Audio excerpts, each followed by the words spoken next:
Greetings class. Beta, as you know, we have discussed first theory और first approach of capital structure theories. हमने capital structure की theory जो हम पढ़ रहे थे बेटा, we discuss there are 4 approaches और 4 थ्योरीज इन इट, जिसमें से हम फर्स्ट थ्योरी अपनी कर चुके हैं, that was net income approach, है ना. Now we are coming to our next approach या नेक्स्ट थ्योरी जो है आपकी second approach, that is net operating income approach.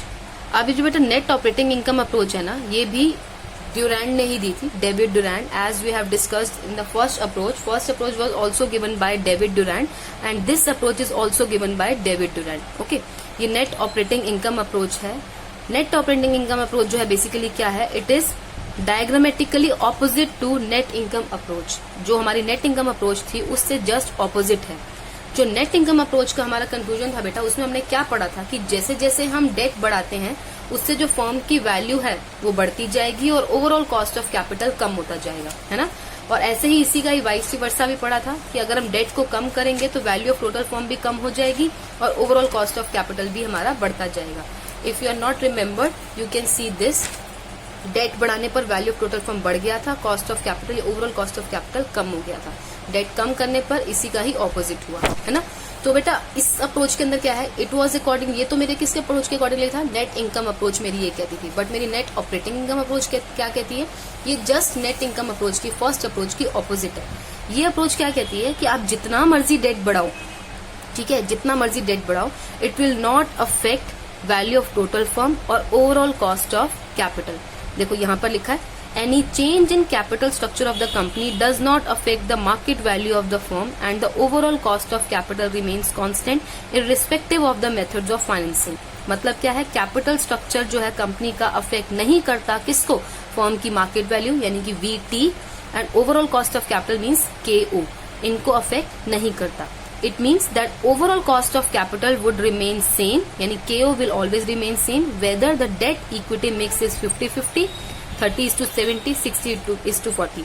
ये क्या है, चाहे मेरा 50% डेट हो, 50% इक्विटी हो तो भी, चाहे मेरा 30% डेट हो, मेरा 70% इक्विटी हो, या मेरा 60% डेट हो और 40% इक्विटी हो, तो ये कोई भी मेरा अगर मैं प्रोपोर्शन में अपना डेट इक्विटी रखूंगी, यानी कि डेट जो है ओवर इक्विटी कितना कितना प्रोपोर्शन है उसका, कितना भी परसेंटेज ऑफ डेट में अपने पास रखूं, it will not affect my cost of capital. It means in that case cost of capital और value of total firm will remain same इस अप्रोच के अकॉर्डिंगली. तो इसने बोला कि आप डेट को बढ़ाओ चाहे आप डेट को कम करो, इससे फर्म की वैल्यू और ओवरऑल कॉस्ट ऑफ कैपिटल पर कुछ फर्क नहीं पड़ता. तो इससे क्या प्रूव होता है कि ये अप्रोच जस्ट ऑपोजिट है नेट इनकम अप्रोच की, राइट.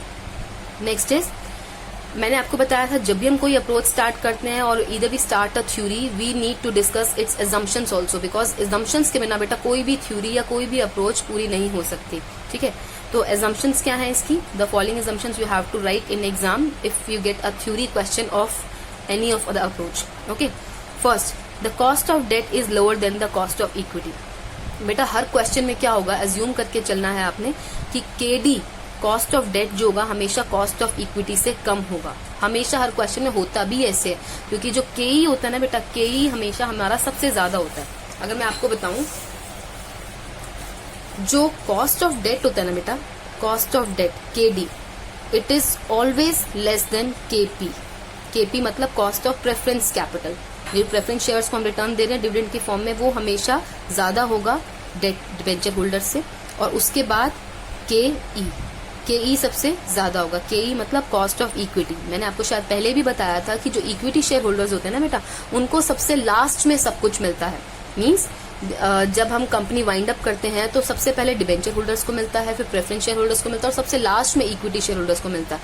तो when equity share holders are going to get at last, they use to think, I mean उनकी जो एक्सपेक्टेशंस है ना कंपनी से बेटा, वो बहुत बढ़ जाती हैं. सो इस केस में क्या होता है, उनकी अगर एक्सपेक्टेशंस ज्यादा है, मतलब they want company should provide the more and more returns. तो इसीलिए जो KE होता है ना, KE हमेशा मैक्सिमम होता है, KP से ज्यादा होगा, और KP हमेशा KD से ज्यादा होगा. बट ये जो क्वेश्चन हम कर रहे हैं, we are not going to discuss KP in this, तो इसलिए हम KP का कॉन्सेप्ट हटा देते हैं.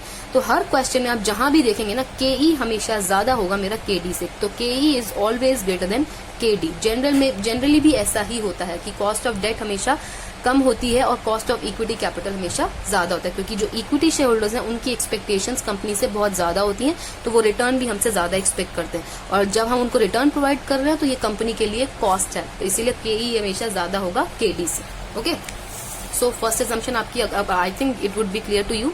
Next is risk perception of lenders of debt do not change with the change in financial leverage. Financial leverage का मतलब होता है बेटा डेट, ठीक है, डेट। फाइनेंशियल लीवरेज मतलब डेट, मतलब जैसे जैसे मैं डेट में चेंज करूंगी, अगर मैं बोलूँ change in financial leverage means जैसे जैसे मैं डेट में चेंज करूंगी तो मेरे लेंडर्स ऑफ डेट हैं, मतलब जो मेरे डेट होल्डर्स हैं, जिन्होंने मुझे जिन्होंने कंपनी को डेट प्रोवाइड किया, उनका रिस्क परसेप्शन चेंज नहीं होगा, उनका रिस्क परसेप्शन सेम रहेगा। मतलब अगर मुझे 10 लाख का डेट दे रहे हैं, चाहे मुझे 20 लाख का डेट दे रहे हैं, तो उनका risk perception towards my company will remain same at all level of financial leverage और all level of providing debt. Next is the market capitalises the value of the firm as a whole, thus the split between debt and equity is not important. इसने बोला कि जो market है ना, market जो है firm की value को as a whole, value of debt plus value of equity लेके चलती है, वो अलग अलग से स्प्लिट नहीं करता उसको, मतलब कि डेट कितना है इक्विटी कितना है। अगर हम मार्केट के पॉइंट ऑफ व्यू से देखें तो हम वैल्यू ऑफ टोटल फर्म देखते हैं, हम अलग अलग नहीं देखते उनको, वैल्यू ऑफ इक्विटी और वैल्यू ऑफ डेट, वो तो हम अपनी कैलकुलेशंस के लिए यूज करते हैं, but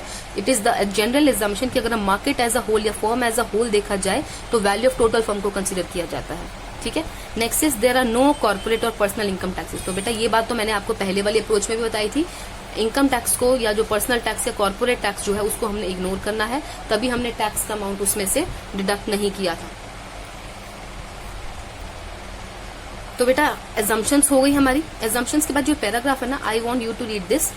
the net operating income approach advocates that the cost of equity increases with the increase in the financial leverage। अब नेट ऑपरेटिंग इनकम अप्रोच क्या कहती है, एनआई अप्रोच क्या कहती थी, नेट इनकम अप्रोच कहती थी कि ओवरऑल कॉस्ट ऑफ कैपिटल केओ will remain same, VT will remain same. But इस अप्रोच के अकॉर्डिंगली क्या है, ये कहता है कि जो कॉस्ट ऑफ इक्विटी है यानी केई, ये इंक्रीज हो जाएगी with the increase in financial leverage. मतलब अगर आप डेट बढ़ाओगे तो आपकी केई इंक्रीज हो जाएगी, ये चीज आपको भी ध्यान रखनी है।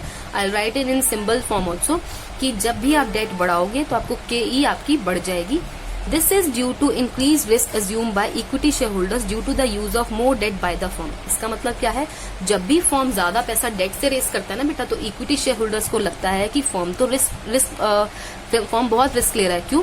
क्योंकि जब डेट से ज्यादा पैसा रेस करेंगे तो इंटरेस्ट का बर्डन बढ़ जाएगा, तो इक्विटी शेयर होल्डर्स क्या सोचेंगे कि फर्म को तो रिस्क है, तो उनकी जो एक्सपेक्टेशन है ना कंपनी से और बढ़ जाती है। तो उस केस में क्या होता है बेटा, उस केस में जो आपका केई है ना वो बढ़ जाता है। तो इसीलिए जब भी हम डेट बढ़ाएंगे तो केई भी बढ़ जाएगा। To compensate the increase risk share holders would expect a higher rate of return, यानी कि मैंने आपको बताया कि जब डेट ज्यादा होता है तो शेयर होल्डर्स की एक्सपेक्टेशंस बढ़ जाती हैं कंपनी से, तो इसलिए वो हायर रिटर्न एक्सपेक्ट करते हैं, that is in the form of केई। इसलिए इसमें लिखा है कॉस्ट ऑफ इक्विटी यानी KE increases as a result of increase financial leverage whereas the KD remains constant. इस पार्ट में भी क्या रहेगा, केडी कांस्टेंट रहेगा, लेकिन केई इंक्रीज होता जाएगा as the financial risk of lenders is not affected. KD जो है वो सेम रहेगा, केई जो है वो इंक्रीज होता जाएगा जैसे जैसे हम फॉर्म में डेट बढ़ाएंगे। एक बार इसको हम डायग्राम के थ्रू भी देख लेते हैं, it will be more clear to you if we see through diagram. See बेटा, this is the diagram of this approach. And जब भी आप इसकी थ्योरी अटेम्प्ट करेंगे ना बेटा, अगर थ्योरी में ये क्वेश्चन आ जाए तो you have to write all assumptions, इसमें थ्योरी में क्या कहा गया है वो लिखना है, प्लस आपने इसका डायग्राम बनाना है। ओके, तो नेट ऑपरेटिंग इनकम अप्रोच क्या कहती है मेरी, देखो जैसे जैसे मैं डेट बढ़ा रही हूँ, डिग्री ऑफ लीवरेज मतलब डेट होता है, जैसे जैसे मेरा डेट बढ़ रहा है केडी मेरा कांस्टेंट रहेगा, केडी विल रिमेन सेम।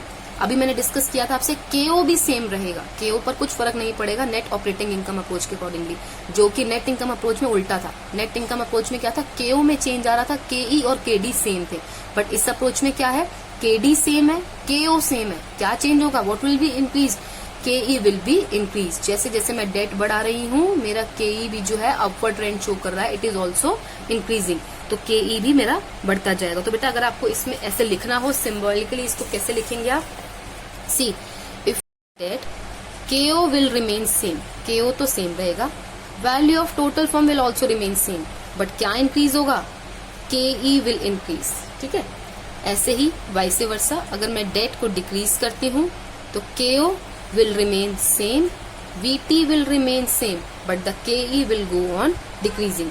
और एक बात क्या रह गई हमारी केडी की। केडी तो हमेशा बेटा सेम रहता है, चाहे वो नेट इनकम अप्रोच थी या नेट ऑपरेटिंग इनकम अप्रोच थी।